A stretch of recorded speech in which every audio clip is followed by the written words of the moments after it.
apambola bino na tongo na lelo topesi bino nyonso mbote na kombo na Yesu Masia.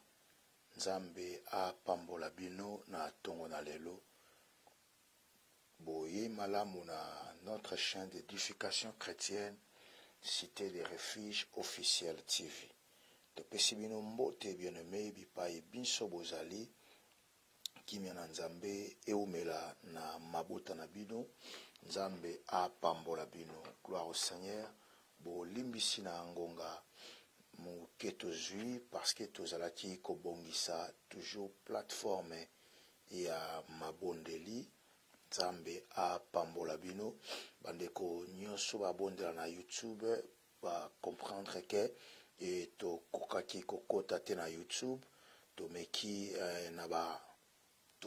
ba tentative ebele ekotite yango to lobi to sarakaka na Facebook. Nzamba pambola bino soki binde komokalandaka a partir ya YouTube okoki kotaliseke toza direct na kati na YouTube. Bolimbisi bien-aimé, bolimbisi vraiment mingi tozalaki ko meka to kota direct na YouTube na Facebook. Alors na YouTube a zokota te et malgré ba nombreux attentats yango to lobité to meka ko sala seulement na Facebook. Nzamba pambola bino na tongo na lelo malgré tant na biso epusani to sala l'essentiel. Nzamba pambola yo shalom. Merci na ba mbote na bino bien-aimé kimia na Nzambe na mabota na bino. Tozolobela les pouvoirs du discernement. Tozolobela jardin d'Éden. Jardin d'Éden bien-aimé ezali commencement ya mutu. Eza genèse ya mutu. Esika oyo mutu abanda. Esika oyo ba ko créer mutu. Alors na kati na jardin d'Éden eza mystère makambo ebele vraiment bien-aimé dans le Seigneur. Oyo esalimaki na kati na jardin. Na kati na jardin tika Nzambe apambola bino na kombo na Yesu Masia ya Nazareth. Gloire soit rendue à l'Éternel notre Dieu. Nzambe apambola bino na poko na lelo. Gloire au Seigneur. To kotanga la livre de Genèse chapitre 3 et verset 1 à 9. Genèse chapitre 3 verset 1 à 9. Gloire au Seigneur. Genèse chapitre 3 verset 1 à 9. Le serpent était le plus rusé de tous les animaux des champs que l'Éternel Dieu avait fait. Il dit à la femme, Dieu a-t-il réellement dit, vous ne mangerez pas de tous les arbres du jardin? La femme a répondu au serpent, nous mangeons du fruit des arbres du jardin, mais quand au fruit de l'arbre qui est au milieu du jardin, Dieu a dit, vous n'en mangerez point et vous n'y toucherez point, de peur que vous ne mouriez. Verset 4. Alors le serpent dit à la femme, vous ne mourrez point, mais Dieu sait que le jour où vous en mangerez, vos yeux s'ouvriront et que vous serez comme de Dieu, connaissant le bien et le mal. La femme vit que l'arbre était bon à manger et agréable à la vie, et qu'il était précieux pour ouvrir l'intelligence. Elle prit de son fruit et en mangea. Elle en donna aussi à son mari qui était auprès d'elle, et il en mangea. Les yeux de l'un et de l'autre s'ouvrirent, ils connurent qu'ils étaient nus, et ayant cousu des feuilles de figuier, ils en firent des ceintures. Alors ils entendirent la voix de l'Éternel qui parcourait le jardin vers le soir, et l'homme et la femme se cachèrent loin de la face de l'Éternel Dieu, et au milieu des arbres du jardin. Mais l'Éternel Dieu appela l'homme et il lui dit, où es-tu? Amen, amen. Gloire au Seigneur. Et pouvoir du discernement. Pouvoir et discernement, et ça très important, bien-aimé. Et si quand tu dans le livre Genèse chapitre 3, verset 1 à 9, entretien, il y a Ève na Satan. Satan a l'attaqué nzoto ya nyoka. Alors, et ça tout un mystère bien-aimé. et Satan a une autorisation kota bisika nyonso te. Satan azalaki na nature ya jardin te, yango akokai kokota na jardin te ye moko, étant que esprit. Alors il a fallu à se matérialiser. Il y a un esprit mususu oye bundisaka biso, alors elingi te ko bundisa yo lokola esprit, eluki nzoto moko, eluki nzoto ya niyama, eluki nzoto ya mutu. Yango ezana batu mususu zo sentir niveau bitumba, niveau ya complication, façon zo compliquer yo violobité. O eza, o aza sou mutu te. O nazomona, oh, ça c'est vraiment un esprit. C'est comme ça que le diable travaille. En lingité était à côté lokola esprit. Alors, ce qui a côté qui lokola esprit, et nga koza difficile. Parce que azaki na nature ya jardin te. Jardin d'Éden, eza lokola elembo ya paradis. Alors, ndenge déjà ba bengana ki na lola akoy sukozonga na kati jardin d'Éden ti. Ils appellent le lenge moko. Alors, pona akota na kati jardin, et sengela ki aluka mutu moko azana nature jardin, mais condition za ke mutu wana bakokana caractère na ye, bakokana caractère na ye. Ezaki recrutement mobimba. Ezaki processus. Ezaki loko ya 2 jours te, ya 3 jours te. Donc, engobete, Satan a komaki ko étudier ba niyama. Azo étudier niyama nini, o soki na koti na nzela na ye, et ko permettre ngana sala musala malamu. Eza batu muso ba bundisaka biso, misu ezalaka mutu te, musu ezalaka nzoto na ye, mais molimo ya Satan, molimo ya démon, akoti kati na ye, po aya ko stresser yo.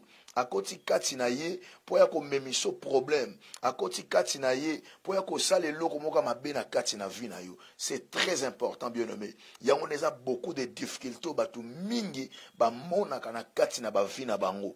Bitumba nyoso to bundaka nango. Ezaka bitumba moko te ya mosuni. Omona pena mutu moko bozaka ne bien, mais ba langage moko azo bimiso so ba mais comment ko bimisa ba langage aboy? Ata attitude ezali. Mutu moko yo na bozala ki na ye très bien, mais attitude na ye di coup échanger envers yo. Akomi na haine moko ozomona, akomi na haine moko accru envers yo. Alors, c'est comme ça que ndengo diable travaillaka. Ndena betaka sete koloba ete. Ce qui Satan alingi akobundisa ndako na yo, akolongwa na enfer te ya na ndako na yo te. Ego kuteye, eza risque.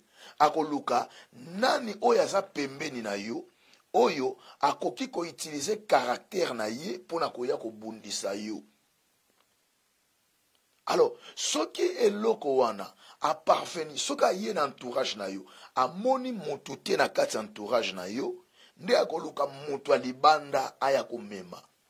Ya moni pona diable akota na kati na jardin d'Éden, yemo akoye kokota te. Il a fallu aluka mutu oya vivaka na kati ya jardin, parce que mutu wana nda yebi jardin malamu. Mutu wana nde ayebi jardin malamu. Satan ayeba ki jardin d'Éden te. Donc, mukolo Satan côté na jardin d'Éden. Ezaki mukwali boso ayeba peke or. En tout cas, jardin ngo ezala rande boy. Ye pa yeba ki yango te. Parce que ça nzambe te. Ako yeba kaka esiko azali. Esika wazate mo ayeba ngo ezate. Donc, Satan pezaki pour la première fois ayeba jardin d'Éden. Ezaki pour la première fois mon a 4 jardin. Depuis babuaka Nicolas Salaka libanda. Tangu nzamba zo créé azo mona yango na musika. Amona onga na clôture nango libanda.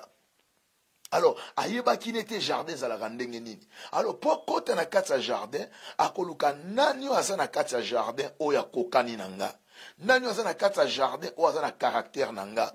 Nani aza na 4 jardin oya na koyi ko utiliser. Nani aza na 4 jardin oya na koki ko kende pa na ye. Nani aza na 4 jardin. Nani oza na kati na jardin, on a koyi ko kende ko solliciter. Nani oza na kati na jardin, c'est ça bien aimé dans les Seigneurs. Yamoni Christ est koloba on a livre Matthieu chapitre 10 verset 36, abi l'homme aura pour ennemi les gens de sa maison. Alors, na kati na contexte oyo, jardin d'Éden ezaki lokola ndaku. Yaki lokola ndaku. Serpent azalaki pe na kati ya ndaku, mais serpent amitiki pour eteba ya koko séduire Adam et Ève. Alors, il y a quand c'est que tangu ako pesa nzoto na yo, bien aimé dans le Seigneur, ko pesa nzoto na yo, Pour Satan utilise et cause à la cas imer aux anango et cause à la cas attitude aux anango au fond d'arana mutunandaku mais so bayaye au kipakayete vaut mieux solo la nabato libanda osana kati azolobelwe lokote. C'est comme ça que le diable travaille. Ba caractère belé oyo batu bazaka nango na kati na bandaku ezaka nango bangote eza diable azo utiliser bango. Et si tu soki yo priaka ya priaka te osomona ete mutu wana tamusu pa yebine nzambe mais ndenga kotaka ne prière oyo zo kota te ndengo zoyoka maloba na nzambe soki diable lobi mutu wana beti soli baku bien aimé aosala makamusu ondima te kaza chrétien ondima te. C'est comme ça en fait. Diable a travaillé en tout cas à chaque fois au lieu que alukaka transport alukaka kota na kati ndako ye akolukaka muto bozana na kati ndako. Et c'est sûr bozana foi chrétien mokote bon na vie de prière mokote bozana niveau mokote muto na kozala cible o bakobanda ko simbelo. Diable akoluka na nzela ya mwasi to mobali soka zuite akoya na nzela ya bana soka zui bana te aliwana skonde eko kita kote ya quartier monia ekomi kote ya ba voisin akomena ko utiliser ba voisin banani oyo akoya mena ko utiliser. Alors et pour na ko éviter likambo oyo soki bozo prier ensemble soki bozo yo ka même liloba omoni bien aimé ba famille oyo ba bondelaka ensemble eza différent. Ce qui mutalinga sa le loko moko mutu musu ako rappeler ye que tala ba pesa ki biso enseignement oyo tala pasteur ate ya kiboy omoni nzamba lobaki na biso boy mukolo wana mais soki yondo zoyo kaliloba ya zoyo kaliloba wana te révélation yo zozwa ya zozwa ngote omoni na bato bazo bonde l'ensemble na kata famille ndenge na zo te ya boy soki ata siliki akoba te tala matia nete yaki est-ce que ezali te que no diable alinga utiliser ngai mais ye tango yo zoyoka maloba ya zoyoka ne ngote liloba oyo zoyoka ezo fongolo miso ezo fongolo connaissance siko problème ça que ye azoyoka ngote ya yebi ngote révélation oyo zulelo ye ayebi ngote akozongela ne pe prière ote akolanda ne pe ngote. Ce qu'on ndenge bozo yo kane liloba moko te boza pe esprit moko te. Tala omoni batso bazo sambele sika moko. Bazo sambele sika moko. Bazo yo ka même parole écrire lokola moi unité moko kati na bango. C'est parce que bazo lia bilei moko na molimo. Ya mona ki ba disciple tamo ba komaki lokola famille, ba komaki lokola batu moko. C'est parce que bazo yo ka liloba moko. Parole wana ezo lié bango. Liloba wana ezo sangisa bango. Ezo réconforter communion kati na bango. Omoni couple o batu ba bondelaka ensemble. Bien aimé, couple wana ezana harmonie. Ils en a harmonie. C'est parce que bozo prier ensemble. Yango monaka période moko. Tozola la na ba église, na kata ba permanence. Bozo la na moi 3-4 frères. Donc tellement que bozo partager pièce moko. Bozo la esika moko na kati na ndako na Nzambe. Bozo lia esika moko, bozo prier esika moko. Bozo ka même parole, boko mi lokola bandeko. On dit boko mi lokola famille. C'est comme ça. Yango moni na kata mariage nabino. Ceux qui bo baki si prière ensemble, yaya boko koma inséparable ndimelanga. Nde eloko esala ka passe ezala ka boy. Donc Satana akoluka kaka oyaza pemeno et surtout soka lingaka makambo ya Nzambe te. Soka lingaka ne makambo ya prière te. Soka kokaka na ye makambo ya Nzambe te. Nde muto bako utiliser ye wana. Ka pour combattre. Oui, mais pourquoi? Parce que Mutuwana a yebio bien koleka Satan. Satan a yebio bien te koleka Mutuwana. Mutani boso yebio bien Zanzambe. Mutami bala yebio malamu eza oza na yewana. Mwasi no tomo bali na yo. Siko ndenge ya yebio malamu. Ayebina makambo yo lingakate. Ndesko arobanda ko sala makambo wana. Il y a un esprit oyo. Ezo ko utiliser nzoto na ye na moma wana. Ya mwini sana batu mususu. So mikwana atoki makasi na ba prière. Mwasi na ko sentir yete. Mikwana soka toki makasi na prière. Moba ina ko sentir yete. Na katana. O sentir yete komi na mogo ndire penza ya incrédulité na katandako. Batu mususu mingi balobaka ete. Tanga bandaka ne ko prier makasi te bazaka na harmonie. Mais tant que komi ko prier maka o senti pena ke moi sa zolo banayo na ko lakiso mo pagano nanga na ko lakiso ko mana za pa yo kasinga na bongwana na ko lakiso ki paganisme nanga mona mo sa ko ki atoki na mabondeli mobile lobi ke na ko lakiso ke nga na bongwana biente Dans la relation que processus a sali nange sila bien te. C'est comme ça qu'il travaille. Yamoni était tant où Satan nga kota na jardin d'Eden, aluki kaka mutu oya sana kati na jardin wana. Nde mutako utiliser. Oui que Ève tangu maintenant Satan a koti na nzela nyoka nde ko pesa ye natira jardin, ayeko kota na kati jardin. Tango ayeko kota na kati jardin bien aimé, eloko ni ne koleka. Tango kota na kati jardin nde ayeko ebisa Eve. Ah, Eve, mais bambuma o eteli boye, est-ce que bino boliaka na bino bambuma ngote habité. En tout cas, ndenge zali wana mbuma oyo vraiment en tout cas nzamba ebisaki biso toko simba bambuma nyonso mais mbuma oyo toko simba ngote. Alors siko tala ndenge satana apusaka mutasa lisumu. Moi lisumu nyonso utaka pa Satan mais ako communiquer mon pensée na yo. Ako communiquer mon pensée na yo.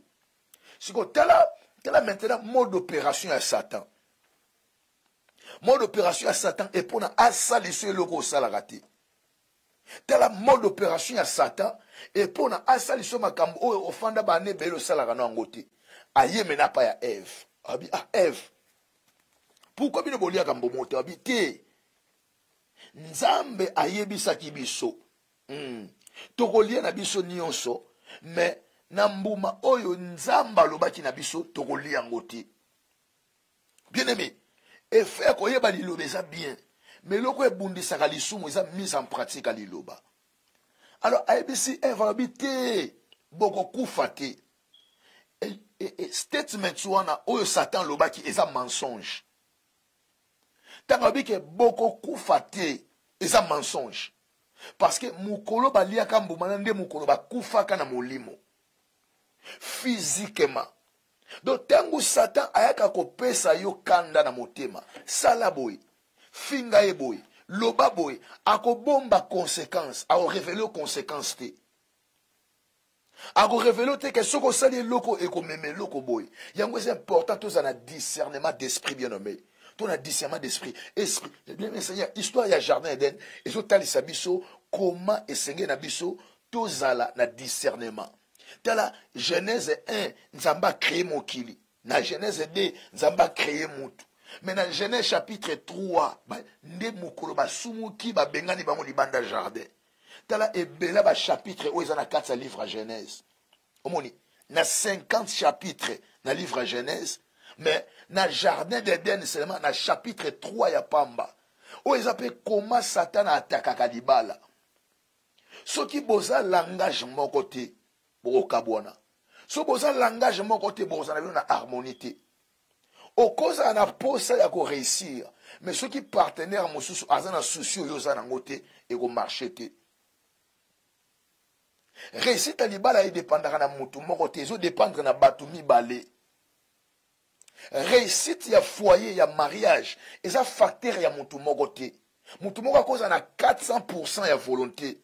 Mais ceux qui n'a panzi qui n'a panzi musu mutwana azana volonté te et go marcher te et go kende te et go travailler te. Alors jardin d'Éden eza histoire ya famille, ya mariage, ya lingomba, ya batu en soi.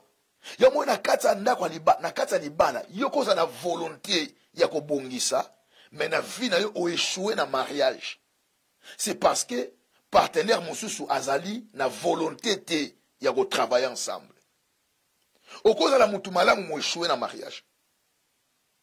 Que mariage na yo est réussir te. Parce que mariage est différent na célibat. Tant que célibataire, réussite na échec na yo dépendre na yo moko. Soko réussir eza yo moko, soko échouer eza yo moko. Mais ce qui est comme dans le domaine ya mariage, ils dépendre lisusu na yo moko te. Et comme il faut dépendre na bino mibale. Et dépendre na bino mibale. Yango moni maintenant, partenaire oyo assemble la raté. Ou bien oyo azana kati na ignorance, ndaza mutu oyo Satan a ko utiliser pour ya ko boma rêve na bino ya mariage. Yamoni batu misusu bien aimé, ceux qui osali célibataire errés. Ceux qui osent célibataire erré. Ato bali okozala erré. Mais ce qu'on a erré te lokola célibataire. Ozo penser que okoye kokoma erré lokola marié à moins kokutana mutu ou aza na besoin de travailler. Mariage eza lokola carton ya vide. Ce qui botte loko te na kati nango et loko moko te kotsama. O esa le makana coutumier na église na fête wana eza cérémonie. Wana eza fête. Mais mariage c'est vivaka après cérémonie, après lune de miel. C'est ça.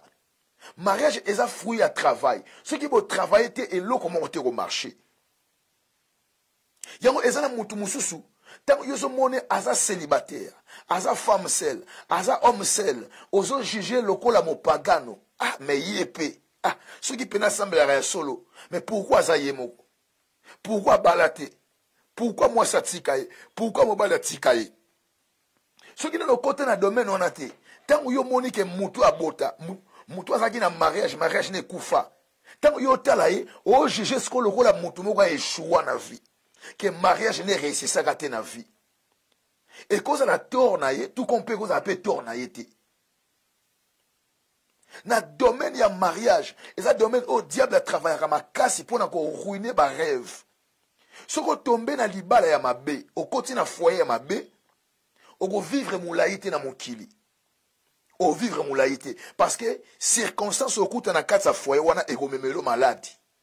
Tant au koma mutu ya maladi, et koya ko diminuer mi kolabo moyo na se mabele. Parce que état de santé est révélé rappel que mutako kende moulaï to via mutu ezala mukusi na se mabele. Alors, c'est comme ça que ça se passe. Yamoni ezana batu musu na kati na vie oh tellement que atomba na partenaire mabe, Satan kuta tika ko bundisa ye. Satan kati ko bundise mbala moko. Tant quelques démons ba retourna Satan, oh mais Satan, pourquoi muto yeto bundise te habiter? Muto to go bundise te parce que muto et ça confie déjà. Muto to go bundise te parce que jar ya moi so azanayi. Jar mobali azanayi nde bitumbane yangona. Et na batu musu o na kati vie na bango. Satan go bundise sous jamais parce que bike muto na tomber na kati mutambo. Yamoni tango komi na étape ya choix conjugal ko sala ngote pozo yo ke la mutu mawa. Soko bali mutu pona mawa yo mutu okoma muta mawa na vie. Et sengeli osala choix conjugal obomi miso mosuni otikalika ozotalela nzambe parce que mutu ase kashaka mutu ase kashaka bien aimé mutu ase kashaka mutu aka ko se découvrir na kati na ndako atosali fiançailles il y a 40 ans oyeba mutu te. Oui, pourquoi? Parce que esika lalaka, esika lamukaka oyebite. Yango omonaka bato ebele ba se trompaka na kati ya mariage. Mariage eza domaine moko o bato ebele ba se trompaka. Parce que omoni tango za yo moko bien aimé, eza difficile. Tango za yo moko, eza difficile. Mais tango bokomi mibale, yo koza na esengo. Soki Satan mokolo wana akani aya ko boma esengo na yo. Ayebi ke ana tour Eiffel na ndako na yo. Yeka mutako utiliser. Ozaki mutu moko ya gentil, mutu moko ya joie. Mais mutu se nanda kumuko ka ako botele incompréhension makamyo se changer. C'est comme ça. Yamoni ceux qui mutu asa célibataire, eza difficile mutu ana échouer. Obi pourquoi? Parce que échec ne ezo dépendre na berère ne moka ko sala. Et le ko la besoin na kata foyer. Ozana mbongo moko. Tant mbongo wana partenaire habite zo mbongo na tsana le ko. O tie mbongo na mbongo ebungi. Bokoti manka. Idée outil pana yo te, mais idée outil pana yi. Et ça l'engwana. Donc c'est comme ça que le diable travaille. Yango discernement est ça très important. Bien aimé, soko tombe dans mariage à mabe oko échoué. Soko tombe dans mariage à mabe, soki bien aimé dans le Seigneur, changement salamité oko échoué. Batu basé belé ba fan de la bana. Tant que azota la âge a commis nango, tant que ça commis dans des cinquantaines, a commis dans des soixantaines, au senti pendant que mutu azakana respecté, mutu ba respecté tete. Suko batu o ba sambela raté, nde baza batu o Satan ka ko bloquer conscience na yi. Yo mutu mitu so ba est-ce que mutu azakana conscience? Est-ce que mutu oyo penza nzamba ko lobela yi, c'est comme ça que ça marche. Tant que ça yo moko échec na yo, réussite ne zo dépendre na yo moko. Mais tango zana mutu, tango komi engagé, ils ont dépendre sous na yo mokote. Ato zana volonté, ils ont dépendre sous na yo mokote. Ils ont dépendre na bino mibale. Et ça, dans le langage, en français, un divorcé n'a jamais tort. Mon toi divorcé, ça n'a tort. Partenaire, moi, ça n'a raison. Partenaire, mon soupa, ça n'a raison. C'est comme ça que ça les maka. Alors, il y a un comme une étape, il y a ça le choix, il y a conjoint bien-aimé. Ceux qui n'ont pas l'étape où tu bon, maman, kambu ya moussouni ya sentiment, c'est confier dans Nzambe. C'est pencher dans la direction de Nzambe. Parce que, okoko ya ko bala ennemi ya destin na yo, ndenge to monaki, Samson balaki Dalila. Alors, c'est comme ça que ça marche. Discernement est ça très important. Okoki kozwa discernement, kaka tango mutu azoloba. Alors, tela eloko oyo, Satan ki koloba. Satan asala ki ba statement mibale. Satan asala ki ba déclaration mibale. Déclaration liboso ezaki ya lokuta. Satan lobi na bango te boko kufati. Alors, tango lobi eloko wana, Satan aye ko créer doute na motema ya Eve. On dirait que Nzamba kosi bango. On dirait que Nzamba pekisa bango eloko moko o eza nango danger te. Donc Satan ko semer doute na motema ya Eve. C'est ça. Ce qui au moni mutazolo ba no maloba o ezo ko remettre en cause o Nzamba loba eza moko ya ba indice que faut luka discernement ne loko wana. Et c'est très important. Alors, tango Eve ayo ki maloba Satan bien te c'est que Satan en a raison, c'est que Nzamba pesa biso punition ko lia ka mbuma oyo. Alors, tango bise que te boko kufate, et ça qui mensonge parce que mukolo ba lia ki yango nde mukolo ba kufaki. Et si kana le diable a menti. Alors, deuxième statement, deuxième déclaration aye kolobabi et missionabine ko funga boko koma lokola Nzambe, boko eba mabe na malamu. Alors, déclaration des ala qui vrai, mais déclaration des bossus ala qui faux. Ils qui fausse. Alors, diable a ça la mélange. Et les côtés sabiso été, même na bandoto musu oto zwaka, et ça diable a koyi ko lobana kati ya ndoto. Nde komoka ninga ke bala. Azana batu mi balé baso ya kolingaye. Alors, tanga lali na butu aloti ndoto mutu moko aza bien. Aloti ndoto baso ebise moko aza bien. Tango ya lamu ki na tongo. Yé maintenant azobosana ke le diable parle. Nde erreur ba chrétien mingi bazaka nango. Chrétien nyoso ebi ke soka loti cauchemar eza Satan, soka loti ndoto bazoloba neza Nzambe. Est-ce que bi ke ndoto musu ekoza nango message meza ya Satan? Car pour na ko confondre yo. Satan komona ke partenaire osu ki obalali na evine kufi, mais Satan ko l'action na butu. Satan ko ebiso ke Esaïe. C'est comme ça que batu belé ba apprendre ango mabe, batu mingi ba ebike message oyo ya Satan et ça ba cauchemar, ba ndoto mabe, ya mabana na butu. Non. Satan ko ya ko pesa au message que oya za mobali no vie, sans que ça la cauchemar. Mais message wana ezali, soko lande on ki ko memona kufa. Yango discernement est très important bien aimé. To prier na Nzambe, Nzamba pesa na biso discernement. Nzamba koti ko Nzamba koti ko ponela yo mboka moko fanda. Mais tango oye ko yoka ba avantage a mboka mosolo bite na kenanga na mboka wana ba avantage eza makasi. Aucun na mboka na o se tromper. Yango eza très important. À chaque fois to komi prêt, ya ko sale loko moko na vie na biso et senge to luka ka Nzambe. Ce qui olingi o sala relocalisation. Ce qui olingi o aménager o bima ville wana, o bima pays. Eza opportunité ya ko prier, ya ko kota Google te. Bato ebele bazo kota, bato ebele bakomi ko pesa Google sika ya Nzambe. Tango alingi asala vacances moko akei na Google. Ville eza ndengeni. Nazo kende na Valencia. Nazo kende na Pays Boy. Nazo kende na Milan. Okoti mba moko na kati ya Google. Alors maintenant ba information Google a ko pesa yo nde e orienté vacances na yo, holiday na yo. Mais tandis que soko luka ki Nzambe, Nzamba ko ki pe ko révéler au ville moko kei, yo kan soke vacances, nzoko sali contact moko makamba vine fungwami. Ba te bele basala ba, ya jandengo wana. Kouen que non akene ka vacances. Bien aimé, Google aza molimo mo sans touté. Google aza Saint-Esprit te. Google a koko za la maître na yo te. Ya ko guider choix na yo. Keno ozolinga ko changer ndaku. Et cette décision mo o ekoko bebi sa vino to ko bongi sa vie na yo. Au lieu luka Nzambe ozokota na Google. ozokota Google ozwa ba information oyo eko permettre okende na vacances na mboka wana vacances ebele salami par rapport à Google et salami par rapport à YouTube atali ville moko ville on eza kitoko on dit soka nyatima kona ville wana ville pe komi kitoko. C'est comme ça que ça se marche, bien aimé. Molingami dans les Seigneurs, et ça très important. Et ça très important. Nzambe dans la direction na yo. Google a sa direction na yo te. YouTube a sa direction na yo te. Ozolandanga o changea ville na kati ya Google. Au côté au bêti aux information. Mais est-ce que ba information na est ça suffisante pour na comme ma destin na kati ya changement. Et ba tumusu o lelo moli o mo santu na komi Google.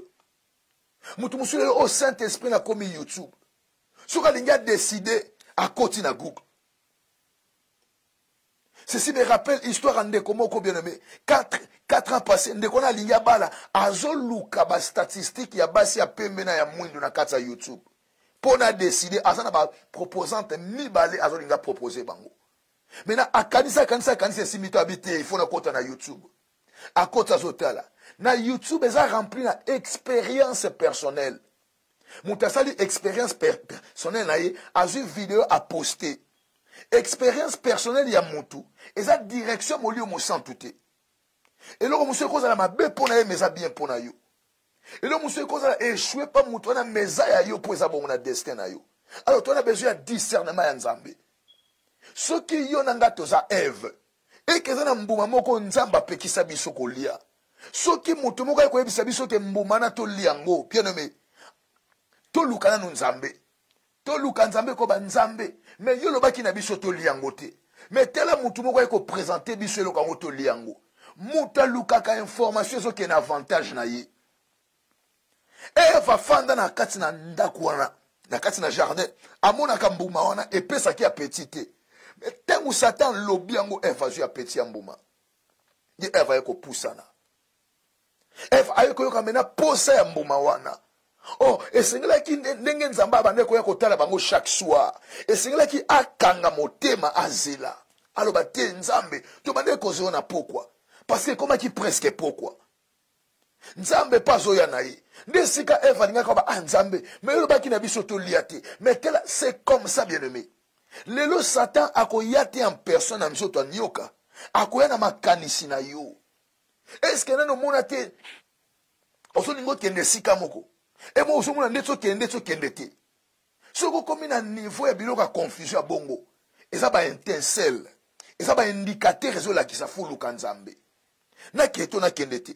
Nandimate. La vie est composée de décisions. Bien aimé, la vie est composée de décisions. Nous décidons chaque jour. Nous décidons sur les habits. Nakolata nini, nakolia nini, ce sont des décisions. Nakokende wapi, nakobenga nani, nakofete wapi, nakosala nini, ce sont des décisions. La vie est composée de décisions. Et ce qui n'a vu na yo, ozwa ba décision ya mabe, c'est fini, votre vie est gâchée. C'est fini, votre vie est gâchée. So comme il a point encore décidé, luka discernement.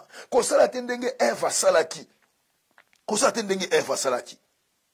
Alors, yamoni Nzambe ayaki ko modiriye.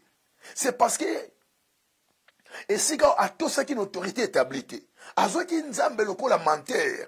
Alors que andimi nyoso Satan ebisi bango. Comment muto yo monate na vina yo, mukwa liboso monie ondimi makambu nyoso alobi.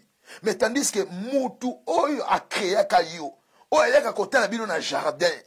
Chaque jour, makambu na ye oye ko douter yango likolo ya lisolo ya mutu moko oyo monie première fois na kata vina yo.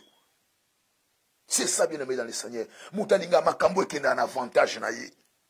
Mutalinga kabisiko bazo sanjola ye, bazo kumisa ye, bazo encourager ye. Nde ezesiko diable azwa kabiso na kati na piège.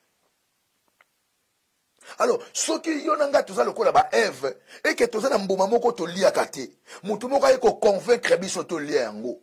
Ce qui to lingi to suka lokola Eve te, faut to zongela Nzambe. Nzambe olobaki mbuma na lia yango te. Nzambe olobaki bona makomi na yo. Mais tela mutu moko ya yebisinga boy, c'est comme ça bien aimé. Ozi mbongo te na Dubaï po batu nyoso baso kende Dubaï. Est-ce que destino eza lié na Dubaï?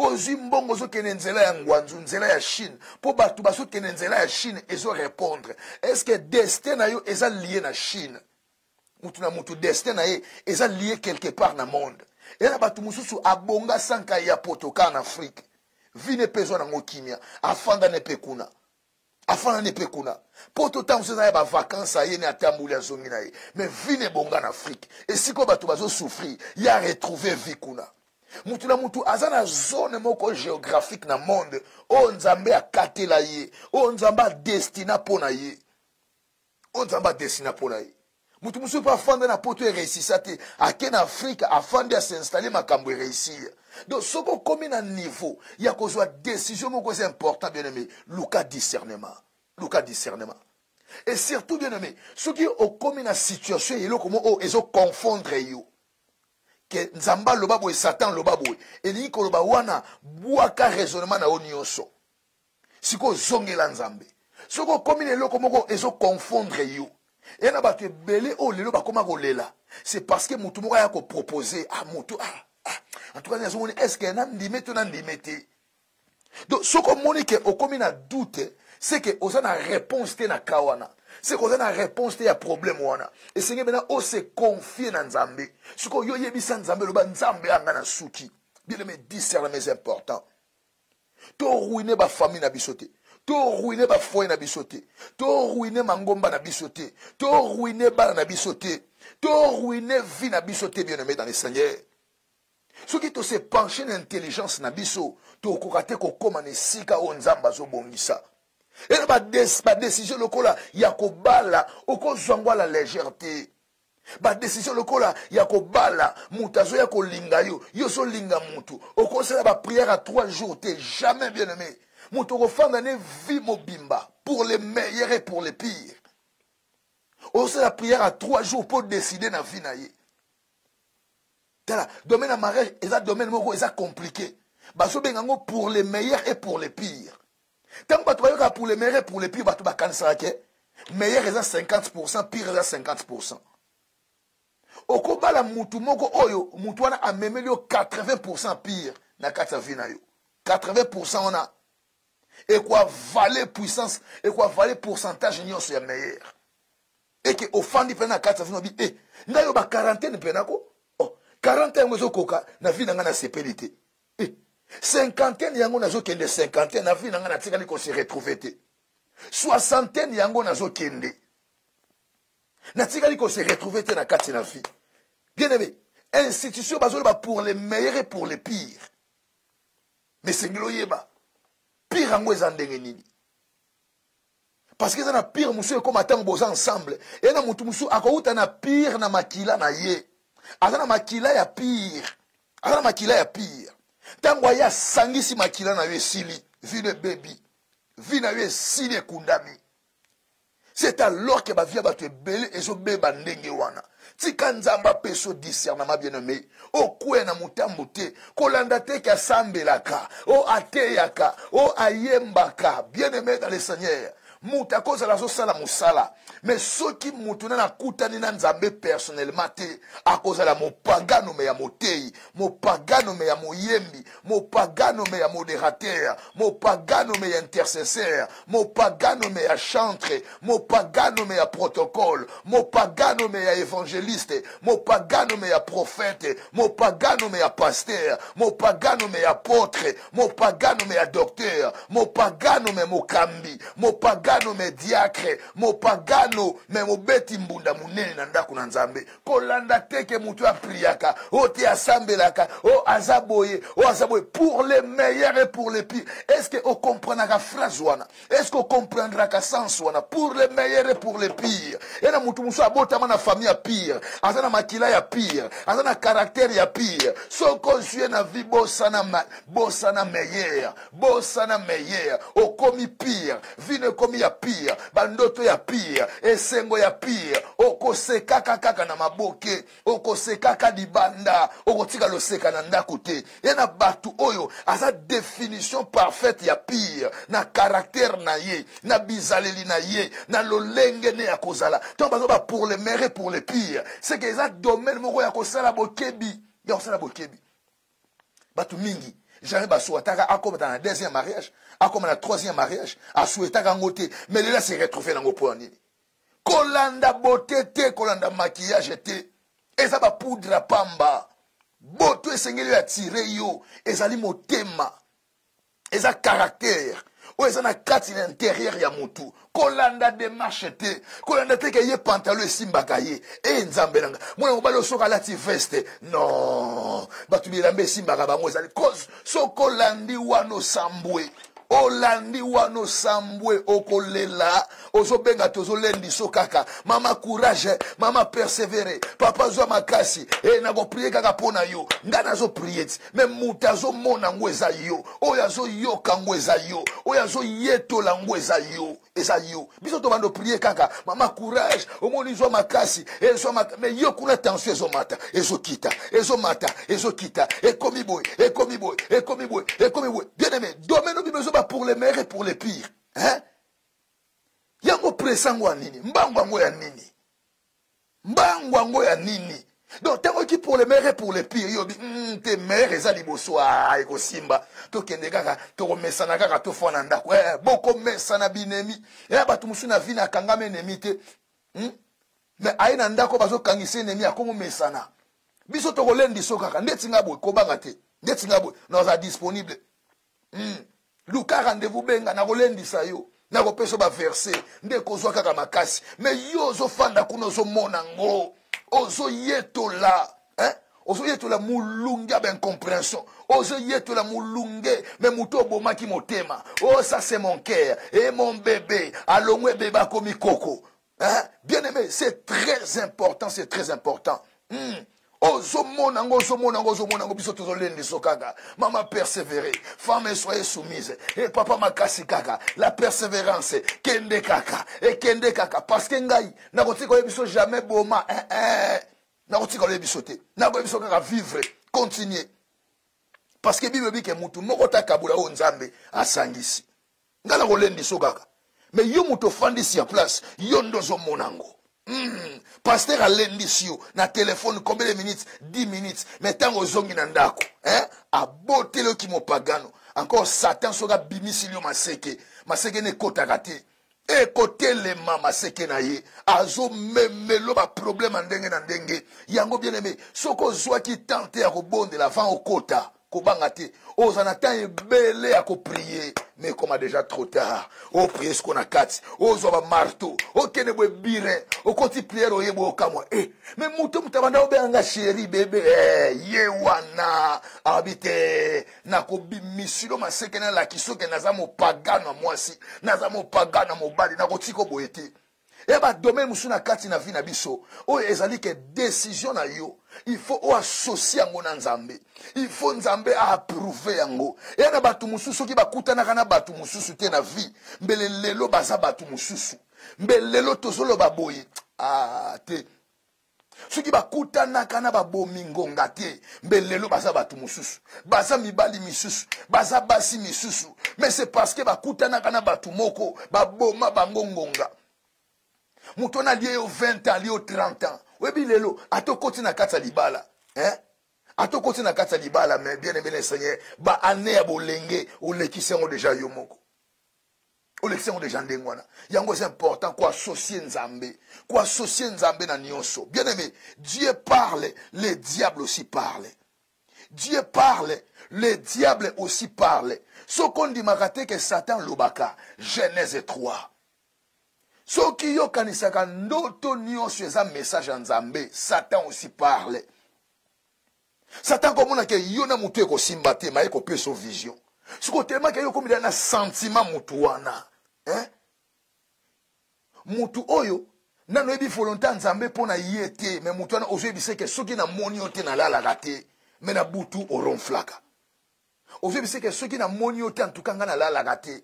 Mais yo moko bosen so beteli noteli ndoto mona loti ndeko mais yo biso ko mona ngati olala gati siko ndoto wana ozyango ndeni. C'est très important bien aimé Et ça très important. Il y a que Tsanzambe liboso ya bashwa na yo. Tsanzambe liboso ya shwa na yo. Olingo sala voyage, olingo sala bafaire, olingo sala eloko moko Tsanzambe liboso. Nzamba ko biso lo bate, omoni ngandenge na salela yo. Normalement, yo za no docteur te, oza homme d'affaires, mais bafaire ne ko fungama mingi sika boyi. C'est comme ça bien aimé. C'est comme ça. Presso batu bazana ngo mingi. On dirait mibali bako sila. On dirait bako kanga mairie. On dirait soki kako lekisi 4 jours bakangi mabale ko sale magali susuti. Et là batu musu bakote na mabala melelo bakoma lukaka lobiko.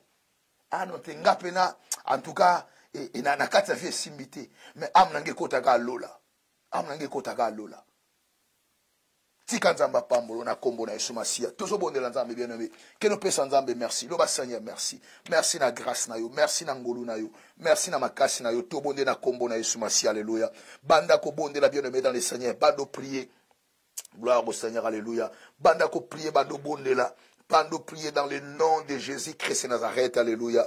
Na kombo na Yesu Masia Nazareth, alléluia. Au nom de Jésus-Christ Nazareth, na kombo na Yesu Masia Nazareth. Bando prier bien-aimé dans le Seigneur. Banda ko bonde le sika yozali. Bando prier au nom de Jésus-Christ. Banda ko bonde la bien-aimé. Priez pa na Nzambe. Senga na Nzambe ngolu na ye encore. Doba Seigneur na ye pa na yo. Doba Seigneur na ye komikiti se pa na yo. Au nom de Jésus-Christ Nazareth, au nom de Jésus-Christ Nazareth, au nom de Jésus-Christ Nazareth, banda ko bonde la bien-aimée, loba Seigneur, merci, merci pour la liloba na yo, merci pour ta parole Yahweh, merci pour ta parole Seigneur, au nom puissant de Jésus, au nom de Jésus-Christ éternel, Yahweh Nzamba ngolu, Yahweh Nzamba nguya, merci pour la liloba na yo, in Jesus mighty name we pray, alléluia. Gloire au Seigneur, alléluia. Tozoe bisanzambe na pokwa elo bien dans le Seigneur. Ozoe bisanzambe lo ba Seigneur. Bisika nyonso nga na desida na vinanga. Bisika nyonso nga na desida na vinanga sans que na lukayo lo ba nzambe limbisanga. Bien-aimé, mutako koma nzambe te. Omoni mutu mutako tanga silisi ba classe a bandeli asisi a bandeli a okokoma nzambe te. Mutako koma mayele neni jamais okoma nzambe eliko bete eloko nyonso yozo décider oyo nzamba za société na kati eza na risque na yo eza na risque na yo omoi na kati na vie bien aimé soki kaka étape nyonso vie na biso to lukaka nzambe lelo tokolela te tokomaka na ba troisième secondaire ozoluka option ya botanga olio luka volonté nzambe yozo luka option parce que oza makasi na eloko wana. Aussi ça na biochimie, aussi ça na maths physique, aussi ça wapi. Lelo est-ce que osala ke loko o tangela na secondaire. Siko imaginez-vous que eloko o zo sa na minitso. Yango ndeza ya destin na yo. Soko tanga kango na Afrique. Tango koti na 3e secondaire. Soko tanga kana eloko wana. Hein? O zo sala a lelo a. Soki otanga kande secondaire na yango.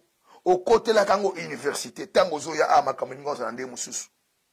Soki otanga kanga na kati na secondaire tango zo ya oza na notion nango mais ok ko gaspiller 6 ans école primaire 6 ans école secondaire mais ba notion otanga wana ezo aider ote na kati na vie pour le moment eza nango inutile ce sont les années perdues donc otanga kaka et pona oza na notion ko tanga Bible mais tandis que eza na mutu musu oyo mutu musu oyo kutu akota ba classe oyo tangati mais akotika a cours d'histoire azotanga Bible omoni les années perdues ba année wana nyoso mata campus IEC au Matiboy école secondaire ba année wana nyoso ezo faire partir na mikolo ko sa na sena moi omoni gaspillage ngonga omoni gaspillage abane ya ba syllabus na kende boy secondaire ba benga na minerval Courango tangé na secondaire, yango to salaka awa.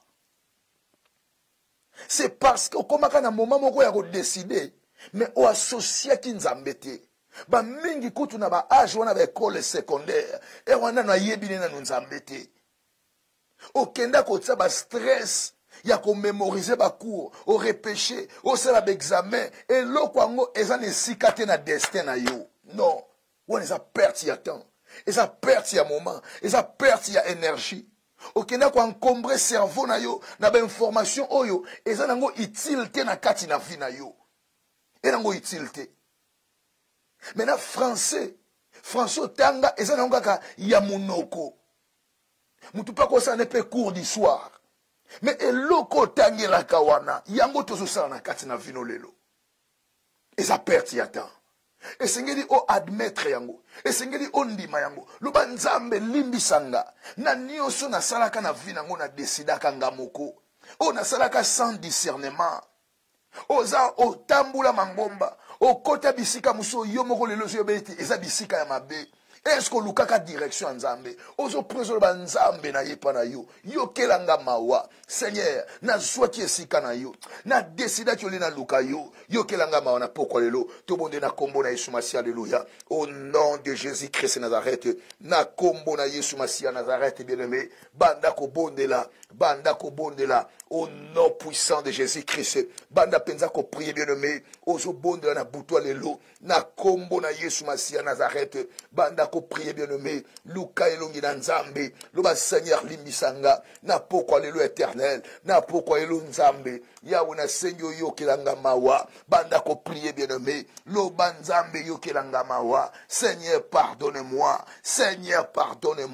loba nzambe na zwaki ba décision mususu ngamoko na zwaki ba décision mususu ngai moko yawe na yepa na yo éternel na kombo na Yesu Masia au nom puissant de Jésus-Christ na kombo na Yesu Masia banda ko bonde la bien-aimé ozo prier bien-aimé dans les Seigneur ozo prier bien-aimé molingami ozo bonde la loba nzambe yo kelanga mawa loba nzambe yo kelanga imawa loba Seigneur na yepa na yo éternel au nom de Jésus-Christ Nazareth. Alléluia. Na kombo na Yesu Masia au nom puissant de Jésus-Christ Yahweh nzambe na bikamwa papa na pesenye pa na yo éternel au nom de Jésus-Christ Nazareth au nom de Jésus-Christ Nazareth na kombo na Yesu Masia au nom puissant de Jésus-Christ au nom de Jésus-Christ Yahweh nzambe na bikamwa éternel na ekoposane pa na yo éternel na kombo na Yesu Masia au nom puissant de Jésus-Christ na kombo na Yesu Masia au nom puissant de Jésus Yahweh nzambe na bikamwa papa na pusani pa na yo na ekosenga nzambe na bikamwa au nom puissant de Jésus-Christ Yahweh nzambe na bibele na kombo na Yesu Yahweh na sengi miséricorde na yo in Jesus mighty name we pray. Tozo bonde la bien-aimé pa na nzambe okokende kwebisa nzambe na pokwa lelo ozoloba na nzambe loba Seigneur apprends-moi à écouter ta voix, apprends-moi à obéir à ta voix. Bien-aimé ezana batu mingi oyo yazana ba problème mibale ayoka ka mongongo wa nzambe te et puis obéissa ka mongongo wa nzambe te ena batu mususu ayoka kana ye mais a obéissa gate batu mususu pe aza prêt à obéir mais pour na yoka gate loba na nzambe loba Seigneur apprends-moi à écouter ta voix.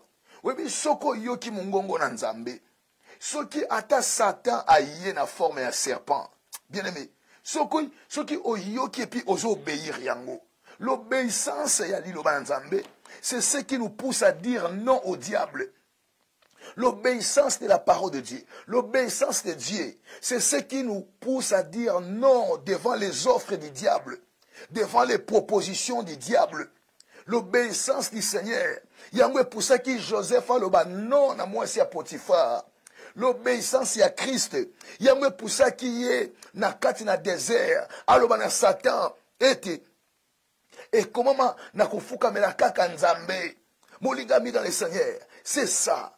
Koyoka eza problème te. Koyoka eza bien. Koyoka eza bien. Ngana yoka nzambe eza bien. Mais est-ce que vous avez la capacité wana? Yako tosa. Yako obéir. Et obéir veut dire, bien aimé, la capacité de dire non aux propositions du diable, aux propositions de Satan. Yako toujours prier pendant nzambe lelo. Le bas Seigneur rendre nga ferme. Seigneur apprends-moi à écouter ta voix. Apprends-moi à obéir à ta voix. Tobonde na kombo na Yesu Masia, alléluia. Au nom puissant de Jésus-Christ. Au nom de Jésus-Christ Nazareth.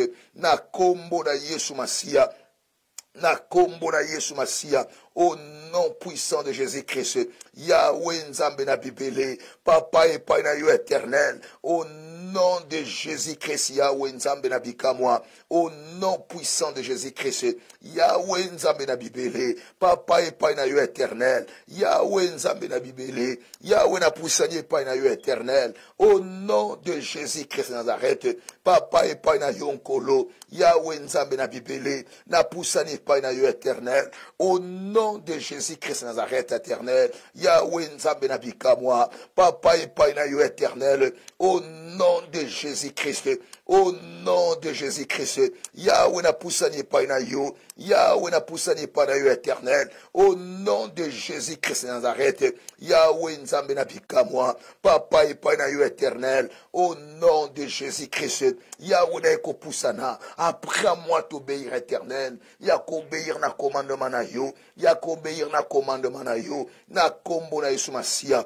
au nom puissant de Jésus-Christ, au nom puissant de Jésus-Christ, au nom de Jésus-Christ Nazareth, Yahweh Nzambe na bikamwa, papa na sengi ngolo na yo éternel, na kombo na Yesu Masia, au nom de Jésus-Christ Nazareth, alléluia, Yahweh Nzambe na bikamwa, na sengi grâce na yo éternel, Yahweh Nzambe na bibele, papa ipai na yo nkolo, au nom de Jésus-Christ, Yahweh Nzambe na nguya, papa ipai na yo éternel, au nom puissant de Jésus-Christ, au nom de Jésus-Christ Nazareth, Yahweh Nzambe na bibele, papa ipai na yo éternel, na kombo na Yesu Masia, au nom puissant de Jésus-Christ Nazareth, alléluia. Na kombo na Yesu Masia, au nom puissant de Jésus-Christ, alléluia. Na kombo na Yesu. Tokele kobonde le pa na Nzambe. Loba na Nzambe bien aimé dans le Seigneur. Loba Seigneur, pesanga capacité ya ko résister na ba offre ya diable. Bien aimé, Eva yebaki. Omoni bien aimé dans le Seigneur. Eva yebaki ke Nzambe alobaki.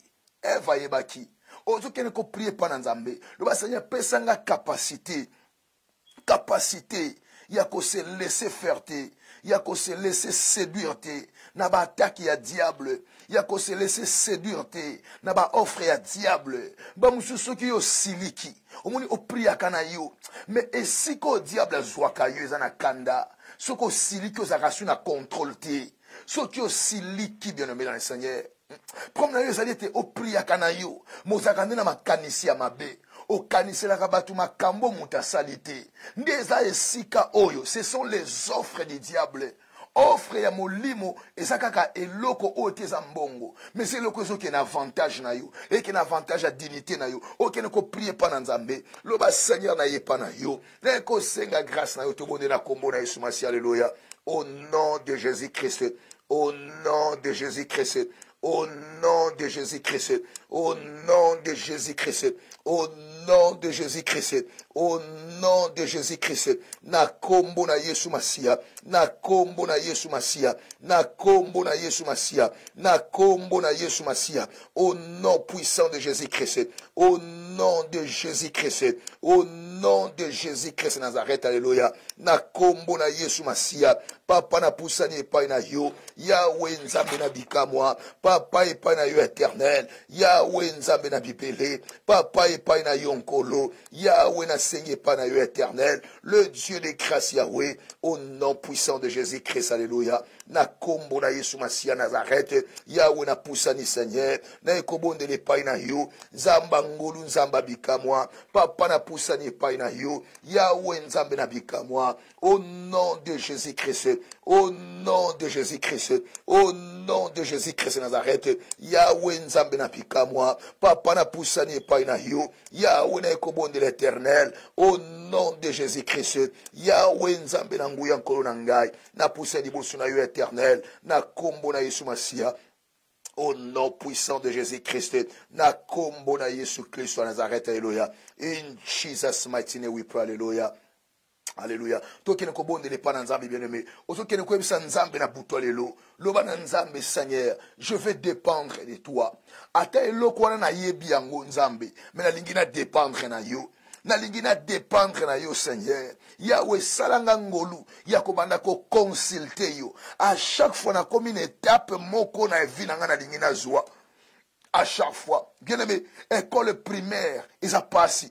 tozo kene ba classe ta muso liete mwana muki azotambula ba trajo mikolo batambulaka école secondaire ndenge moko ba minerva tala ba minerval oye bima pona cour wana lelo soki mbongo wana oyebaka destiné na yo à partir école primaire mbele ba mbongo ebele mbele kendaka te na makambo ozosalela te lelo yebisa nzambe ba Seigneur je vais dépendre de toi nalingi na dépendre na yo Yahweh nalingi à chaque fois nalingi na décider na lukaka elongi na yo Seigneur na luka yo je vais dépendre de toi Yahweh ba décision na ngai te bien aimé omoni vie ya mutu ezotalisa qualité ya ba décision en joie na kota la vino na koyebiso ke tala qualité ya ba décision joie vi ozwaka ba décision mabe et qu'un avantage na yo c'est parce que yo bakomona elote c'est parce que yo zaboye bien aimé et koya ko ruiner vie na yo c'est alors que na bato ebele tango ta la vie na ye ozomona qualité ya ba décision azwaka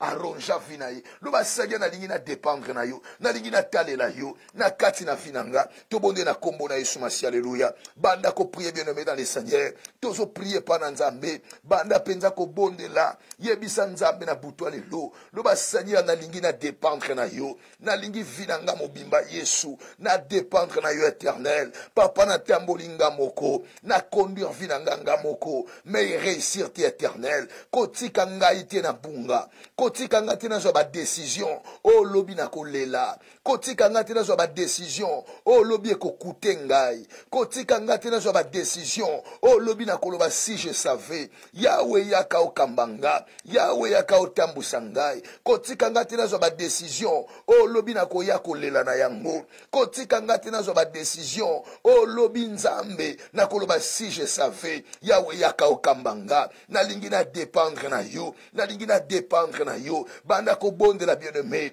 batu mingi na vie na bango bazo sibir qualité ya ba décision oyo bazwaka vie à la légère vie na ye azwaki yango na légère lelo akomi ko payer lelo akomi ko sibir lo banzambe tala qualité ya vie na ngai tala ndenge bomo na ngezali na sengi na yo a partir à lelo Yahweh yaka osunga ngai na kweli suna mutambo yote mutambo ya passé ba décision na ngai ezalaki pauvre ezalaki faible te o ya ezalaki faible ba décision na ngai ezalaki na conviction te ba décision na ngai ezalaki charnel na banda kozwa tente ya ko bondela avant na décider na banda kozwa tente ya ko luka yo avant na décider ya wetela vie na ngai histoire a passé na ngai ba décision faible ba décision ekenda na désavantage na ngai ba décision oyo e marchate ça n'a jamais tenu na kati na vie na ngai kotika ngai susu boyete Yahweh tambusa pe kamba ngai na kombo na Yesu Masia Nazareth alléluia au nom puissant de Jésus-Christ alléluia. In Jesus' mighty name we pray. Molinga mi toko suka pona lelo. Toko suka bien-aimé dans le Seigneur. Okene koyebisa Nzambe na kabi butwele na maboko na yo. Butwele simba maepai na yo Yesu. Butwele lo Nzambe zwa contrôle ya nyonso. Tobonde na kombo na Yesu Masi alléluia. Au nom puissant de Jésus-Christ de Nazareth. Yahweh Nzambe na bikamwa. Papa na poussani pa na yo éternel. Dans le nom de Jésus-Christ de Nazareth. Yahweh Nzambe na bikamwa. Papa na poussani pa na yo éternel. Na eko bonza butwa lelo. Na maboko na yo Yesu. Papa na eko kaba butwa lelo. E simba maepai na yo Nzambe. Nzamba lola éternel. Na eko recommande butu na lelo. Na maboko na yo Yesu. Nzambe tambusa biso na ngolu na yo. Papa capable éternel. Yahweh kamba biso na ngolu na yo. Yahweh yo kisaka sonité. Merci éternel. Na o interpellé biso na butwa lelo. Au nom puissant de Jésus-Christ Nazareth. Alléluia. In Jesus' mighty name we pray. Na bonde la Nzambe pona yo. Seigneur na ekotika libota na yo na maboko na yo. Nzambe to sengi obatela bango. To sengi protéger bango na makila na yo éternel. Bomba moko na butwa lelo. Yahweh nyonso eza yote ekweya na kombo na Yesu Masia Nazareth éternel. Papa to sengi grâce pengolo na yo. Au nom de Jésus-Christ Nazareth. Yahweh to sengi grâce na yo. Bomba na makila na yo éternel. O nyonso eza yote kweya na kombo na Yesu. Merci Seigneur des armées Yahweh. Na kombo kitoko na Yesu Masia Nazareth. Netolobi. Merci Seigneur Jésus-Christ Nazareth. Amen, amen. Gloire au Seigneur. Nzambe apambola bino bien-aimé. Tokomi na biso na suka. Et molingami tozo senga na yo. O partager ba vidéo na biso bien-aimé, s'il vous plaît. Partagez vraiment ba vidéo. Ba vidéo ba partager ça na sema kasi. Tozo ki difficulté ya ko émettre na YouTube. Yango to mekaki bambale belé. Ndenge e marché kakate. Yango ndo moni to ye ko sala kaka na Facebook. Bandeko babonde na YouTube. Bolimbisi. Alors, bien aimé, merci beaucoup. Yango moni to bandaki na retard. Et puis to humilité. Parce que R et poussani ba décalage à R. Makambo yo zali belé. Mais pona koloba nyonso na 0 R. Eza moke bien aimé. Nzamba pambola bino. Semaine prochaine, vendredi, tozana veillé. Les 4 juin, vendredi à les 4 juin, nous allons veiller dans l'église de 22h à 4h du matin. Si vous avez prié Nzambe, vous passez boutou malamu bino nyonso bien aimé, qui mène Nzambe na mabota na bino, na réalisation tozalaki na papa Regen, Nzambe apambola bino, kimia na mabota na bino, tokuta na 20h45 pour la suite et fin et enseignement na biso en image. Nzambe apambola bino. Merci à vous tous. Boutou malamu. Merci, au revoir. Merci.